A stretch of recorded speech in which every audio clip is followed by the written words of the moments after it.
O que Edgar Allan Poe, Aura e Papel de Parede Amarelo têm em comum?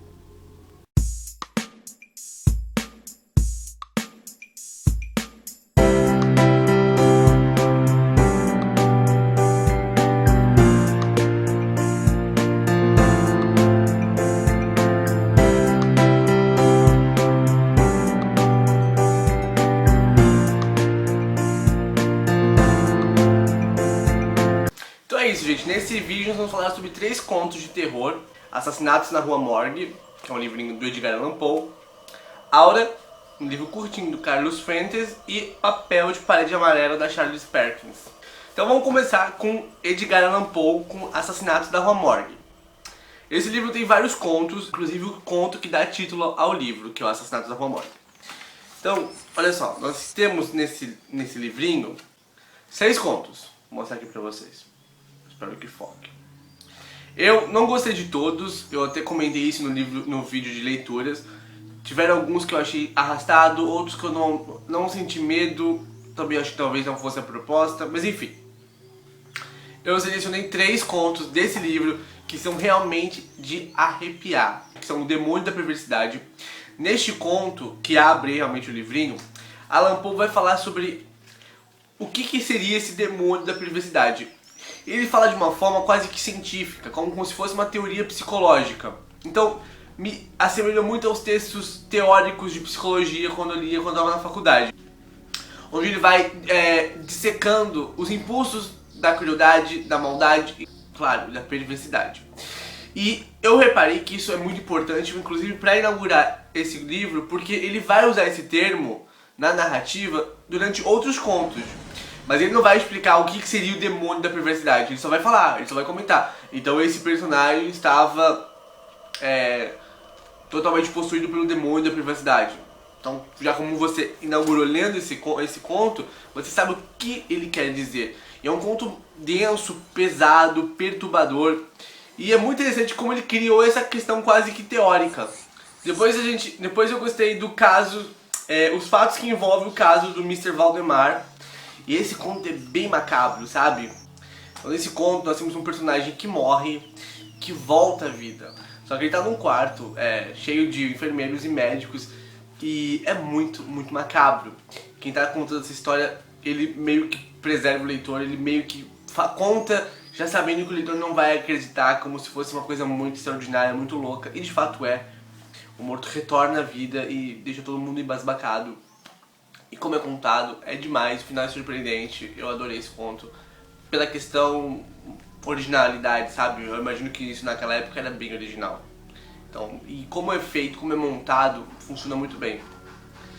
E pra finalizar, um conto que eu gostei muito, acho que foi o conto que eu mais gostei deste livrinho, é o famoso Gato Preto, onde a história gira em torno de um homem que adora os seus animais. Ele adora o seu gato preto, ele é casado. E ele vive muito bem com os bichos, ele trata os bichos muito bem, com muita paixão e benevolência. Só que um belo dia ele começa a sentir um ódio tremendo por aquele gato preto, que outrora ele gostava muito, ele tinha muita afeição. E esse ódio, esse demônio da perversidade vai crescendo de tal maneira, vai tomando proporções tão grandes, que no final ele estrangula esse gato, o matando. E isso gera alguma culpa, gera algum sentimento ali dentro, gera sentimentos ali dentro, sabe? E algum tempo depois, um outro gato preto retorna na vida desse homem, só que com uma diferença. Ele é totalmente preto, só que ele tem uma mancha no pescoço que assemelha uma forca. E esse gato acaba depois disso despertando novamente o demônio da perversidade. E o que nós temos nesse livro é uma marca da loucura, um personagem que realmente vai enlouquecendo. Esse conto ele brinca com o paranormal e com o real, essa questão da insanidade, da perversidade de um personagem e as manifestações desse ódio, como vai crescendo e como vai sendo destrutivo. Um homem que outrora era realmente extremamente afetuoso, uma pessoa que passava uma coisa boa, agora é um homem realmente destrutivo que coloca todo mundo ao seu redor, não só os bichos, em perigo. Então eu gostei muito, recomendo Gato Preto. De fato, É um dos contos, foi um dos contos até agora preferidos do Edgar Allan Poe. Eu super recomendo mesmo a leitura. E nós temos os contos que eu não gostei tanto, como o que dá o nome ao título, O Assassinato na Rua Morgue.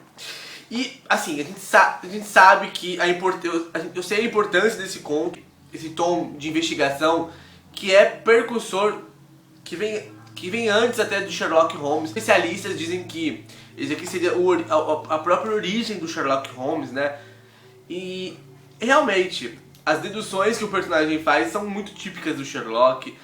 Esse caráter investigativo é muito original pra época. É muito inaugural, eu imagino assim, que sim.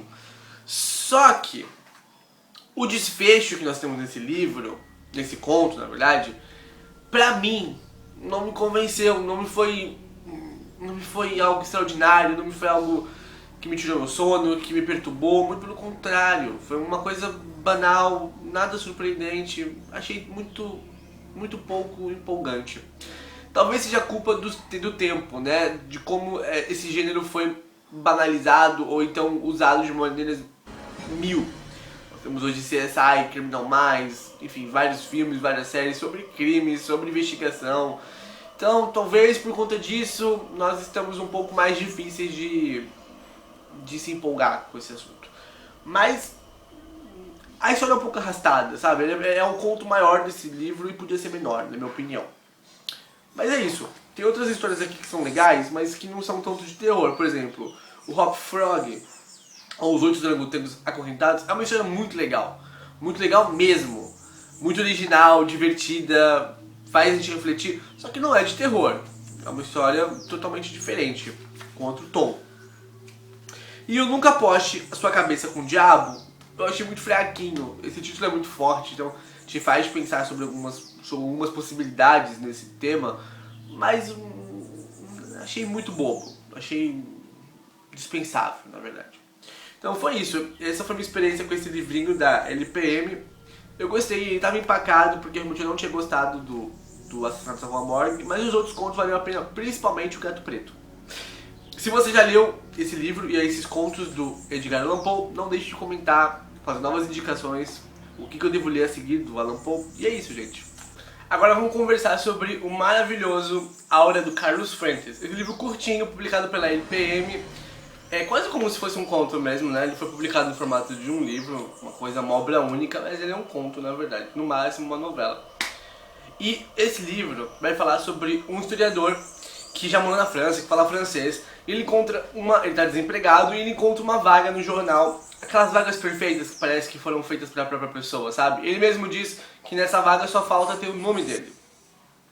Onde uma pessoa está procurando alguém para fazer o trabalho de secretário, onde precisa falar francês fluentemente, precisa ter morado na França, e o salário é bom, dá moradia, enfim, esse homem está precisado, ele vai atrás. E quando ele chega lá, é um casarão bem medonho, bem estranho, bem sinistro. Ele entra nesse casarão, ele é direcionado até um quarto onde uma mulher está deitada na cama, uma senhora bem enferma, bem doente, bem sinistra, onde ela oferece trabalho para que ele faça a revisão das memórias do marido dela, porque ela pretende publicar essas memórias. Tá. Tudo isso parece até meio clichê, né? Uma casa mal assombrada, uma casa sinistra, mas esse livro não tem nada de clichê. Não dá pra contar mais, porque seria spoiler, e esse livro é muito curtinho e não vale a pena estragar nenhuma surpresa sobre essa obra. Eu só tenho a dizer que esse livro, ele faz muitos jogos de espelho, então você meio que não sabe aonde começa o sobrenatural e aonde começa o medo, sabe? Onde você, por medo, começa a criar coisas, ou então a enlouquecer por causa de um contexto. E é tudo muito onírico, justamente por conta disso, é tudo muito misturado. Você não tem certeza em momento nenhum aonde é fantasmagórico, aonde é extremamente real. E tudo escrito de uma maneira assim muito bonita mesmo. Carlos Fuentes tem uma escrita muito refinada, muito poética, uma descrição fina mesmo. O que não é tão comum em livros de terror, ou contos de terror. Normalmente são mais secos, mais dinâmicos, mais cortados, mais rasgados. E aqui não, é tudo muito poético e combina muito com essa obra. Talvez isso faça tirar um pouco do medo. Não é um livro que vai te dar pavor, mas ele vai criar uma atmosfera, vai criar uma situação, vai criar um desconforto. O leitor vai estar sempre intrigado para saber o que está se passando, quem é a aura, né? O que se refere ao título. E é muito legal, o desfecho é maravilhoso, eu adorei, eu amei essa obra, eu realmente estou muito curioso para conhecer mais coisas do Carlos Fuentes, justamente pela ideia dele e pela execução mesmo, porque a escrita é muito, muito bonita, uma das melhores escritas deste ano, mesmo, muito bonita de verdade, gente. Então eu super recomendo, muitas pessoas ficaram meio decepcionadas porque não era um livro de terror, que dava muito medo, mas é sobrenatural, é sinistro e tem uma aura macabra. E isso faz ele entrar para os contos de terror deste mês. E é isso. Se você já leu A Hora do Carlos Fuentes, não deixe de comentar, dizer as suas impressões. E é isso. Ah, e se você já leu outra coisa do Carlos Fuentes, também me conte, hein? Faça recomendações. Como eu disse, estou muito interessado em conhecer mais coisas do autor. Agora vamos conversar sobre o maravilhoso Papel de Parede Amarelo, da Charlotte Perkins. E esse conto, assim como todos os outros, ele tem uma carga muito psicológica. Acho que talvez esse mais do que qualquer outro. A história é a seguinte: essa mulher, ela foi diagnosticada com histeria e o seu marido é médico e eles vão para uma casa de campo onde ela fica trancada num quarto, apenas convivendo com o marido e a empregada. Nesse quarto tem um bendito papel de parede amarelo. E como ela tá proibida de sair e o marido é bastante cuidadoso e zeloso com a saúde dessa mulher, ela passa a escrever em segredo um diário. Então o livro ele é escrito em primeira pessoa e exatamente com esse tom de segredo, sabe? Então muitas vezes ela tem que interromper essa escrita e isso gera uma angústia pro leitor que é insana. É muito visceral, você consome muito rápido, o livro é um conto bastante curto. A boa notícia também é que já está em domínio público. Quer conhecer, você não leu, baixe, vale muito a pena. E ela acaba achando padrões nesse papel de parede amarelo que começam a perturbá-la, sabe?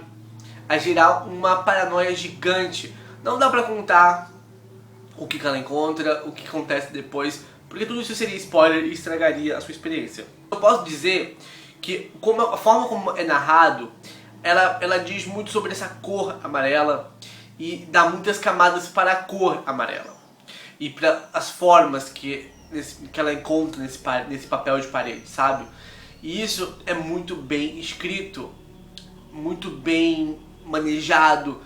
E o que eu mais gostei foi que quando você chega no final e você conclui e ele te dá um desfecho, automaticamente te dá vontade de reler essa obra, porque você sabe que vai ser uma leitura completamente diferente, sabe? E isso é uma coisa para poucos, né? Para poucos escritores e para poucos livros ou contos. Então, gente, Papel de Parede Amarelo é sinistro, psicológico, sobrenatural.